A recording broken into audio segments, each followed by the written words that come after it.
Mariam Sankara, merci d'avoir accepté cet entretien sur BBC Afrique. J'aimerais d'abord vous demander comment vous sentez-vous, comment abordez-vous ce procès? Je suis pressée de connaître la vérité, de savoir ce que les accusés vont dire, de savoir qui a fait quoi. Ça, c'est important pour moi. Et c'est important pour... vous savez qu'il a été assassiné avec 12 personnes. C'est important pour toutes ces familles. Blaise Compaoré est toujours à l'étranger. Bon, mais de toute façon, s'il pense qu'il peut être heureux en fuyant comme ça son pays, parce que quand on a été responsable, on doit quand même assurer, avoir le courage d'assumer ses actes et de venir. Il le fuit, la justice, il ne veut pas venir. Il était très proche de votre mari. Comment se sont-ils connus? Moi, quand j'ai connu mon mari, ils se connaissaient déjà. Ils sont militaires. C'est dans le cadre voilà, de militaires qu'ils se sont connus. Mais quand je les ai connus, ils étaient très proches. Hein. C'était comme son meilleur ami? Oui, oui, c'était son meilleur ami. Il venait même, Compaoré pouvait venir à la maison quand il veut. Il discutait tout le temps. Et est-ce que vous savez ce qui est à l'origine de l'embrouille? C'est la politique, les idées. Parce que j'avais toujours pensé qu'il défendait les mêmes idées. Et mon mari il a toujours fait ce qu'il a dit. C'est-à-dire que pour lui, c'est l'intérêt général, l'intérêt de la population qui prévalait avant tout. Oui. Donc, vous voyez, peut-être que d'autres, le pouvoir a un autre sens. On connaît le président, mais qui était l'homme Thomas Sankara? Et Thomas Sankara était une personne simple, qui avait beaucoup de valeurs d'intégrité. C'était quelqu'un qui aimait les autres. On l'abordait facilement, que ce soit les femmes, les enfants, les hommes. Et c'est quelqu'un qui avait beaucoup d'humour. Et il travaillait beaucoup. Il aimait le travail bien fait. Il était exigeant avec lui-même. Quelle est donc l'image que vous gardez de votre époux, vous, qui l'avez connu mieux que personne? C'était une personne bien. Une personne bien, qu'on ne regrette pas d'avoir connue. Comment ça se passait à la maison durant sa présidence? Bon, on menait une vie normale. Lui-même, il disait que pour son travail, qu'il était en mission. Donc quand il est dehors, il joue son rôle de président et tout, mais à la maison, il est Thomas, avec tout le monde. Il me disait qu'il a beaucoup de choses à faire en peu de temps. Votre mari avait l'émancipation des femmes très à cœur. Il a beaucoup œuvré pour les femmes au Burkina Faso. Oui. Est-ce que c'est quelque chose dont vous discutiez à la maison? On en parle parce que c'est quelqu'un qui est très sensible. Et vous connaissez les conditions de vie des femmes en Afrique. Et donc, ça le touchait. Beaucoup qualifiaient Thomas Sankara de féministe. Encore aujourd'hui, il était féministe? Bon, si, à partir de ce qu'il a fait pour les femmes, si on peut dire qu'il est féministe, il est féministe. Parce que quand même, c'est quelqu'un qui a beaucoup participé, qui a beaucoup essayé de défendre le droit des femmes. Donc à partir de là, on peut dire en tout cas, c'est un défenseur des femmes. Ces idées réformatrices ne plaisaient pas à tout le monde. Est-ce qu'il vous avait fait part de craintes concernant sa sécurité? Il le cachait parce que pour lui, ce qui était essentiel, il voulait vraiment que le pays avance, qu'il y ait des changements qualitatifs dans le pays. C'était important pour lui. Et il pensait qu'il était avec une équipe aussi qui travaillait dans ce sens-là, qui avait les mêmes idées. Il savait qu'il courait à tout moment des risques. Il le savait. Il le savait. Il savait qu'il y avait des détracteurs de ce qui se faisait. Et c'est pour ça, certainement qu'il disait qu'il fallait qu'il travaille beaucoup parce qu'il avait peu de temps pour ce qu'il a à faire. J'en arrive au 15 octobre 1987, le jour de ce putsch.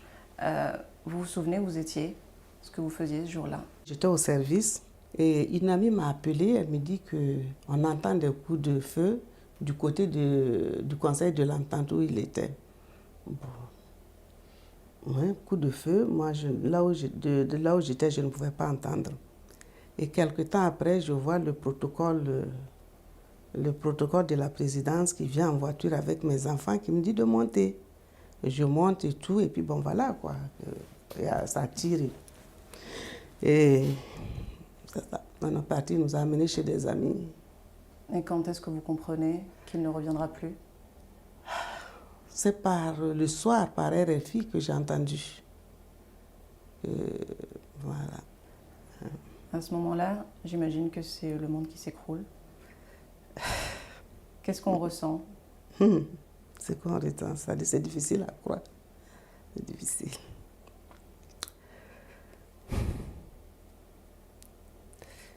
Oui. C'est fait. Vous vous souvenez des derniers mots que vous avez échangés avec votre époux? Quand il m'a appelé au téléphone pour me dire que le soir, on devait recevoir des amis à la maison. Donc il vous a dit à plus tard, j'imagine? Oui, bon, c'est ça. Vos deux fils avaient 5 et 7 ans à l'époque. Qu'est-ce qu'on dit à des enfants aussi jeunes? C'est pas facile, hein, parce qu'ils apprennent, vous savez. Ils ont su. J'ai pas pu leur dire, mais... Et après, des parents, des amis les ont pris pour me laisser, voilà, pour me laisser me remettre, quoi.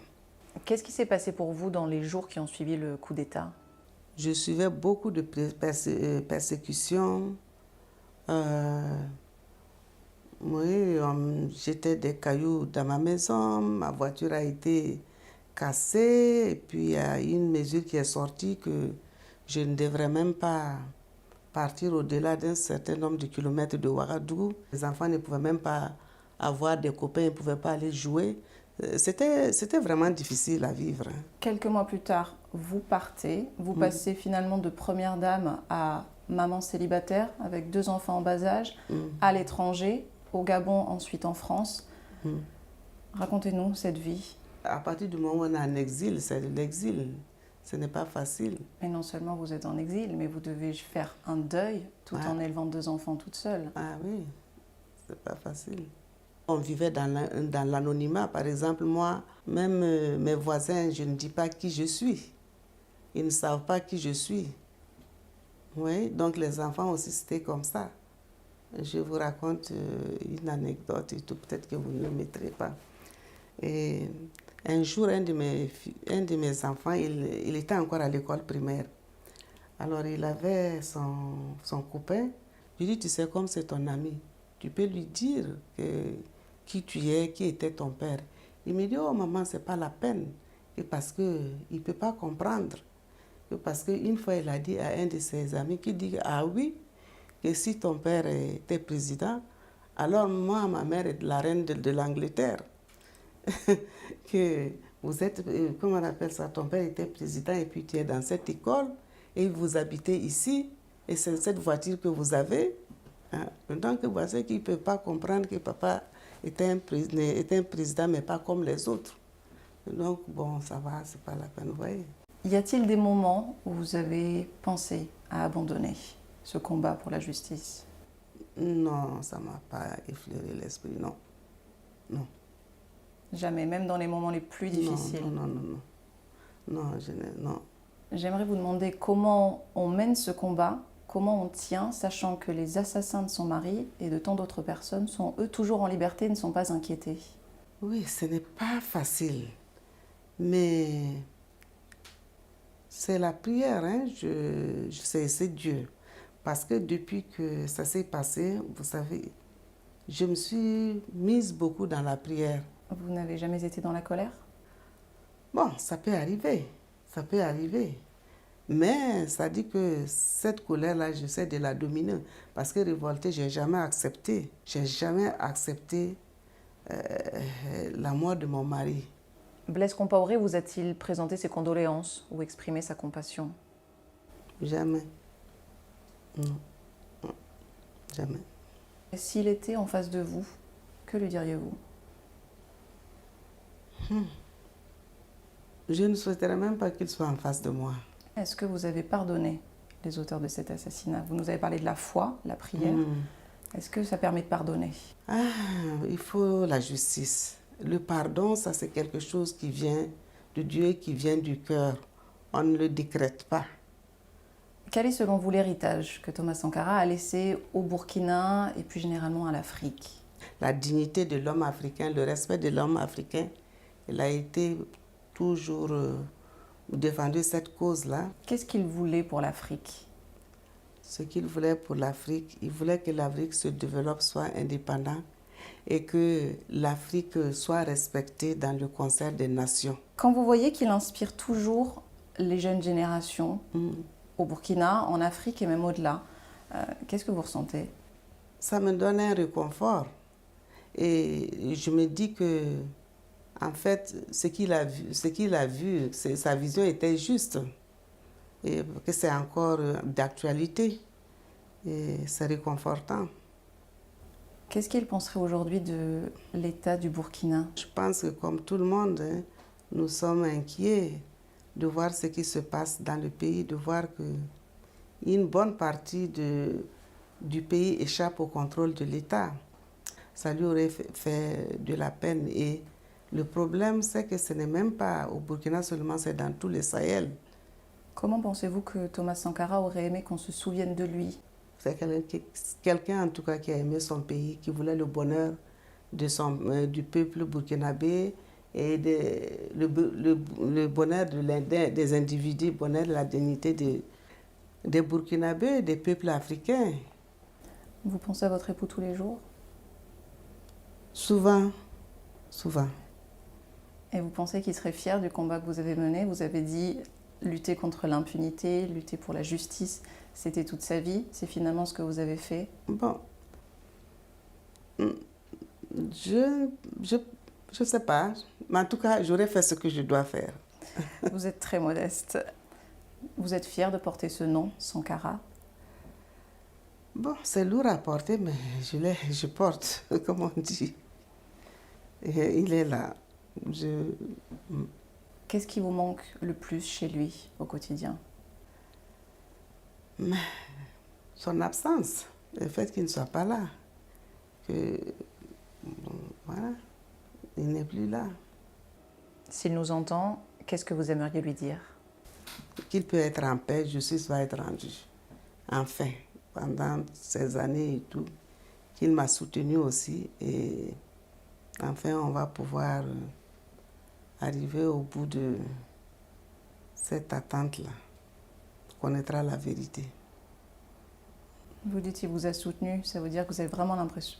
Oui, Vous parlez avec lui, il est là, pour vous, il a été avec vous, à vos côtés tout au long de ce combat? Mais oui. Il ne vous a jamais abandonné finalement? Oui. Sinon, je n'aurais pas tenu aussi. Hein. J'ai l'impression qu'il est toujours avec moi.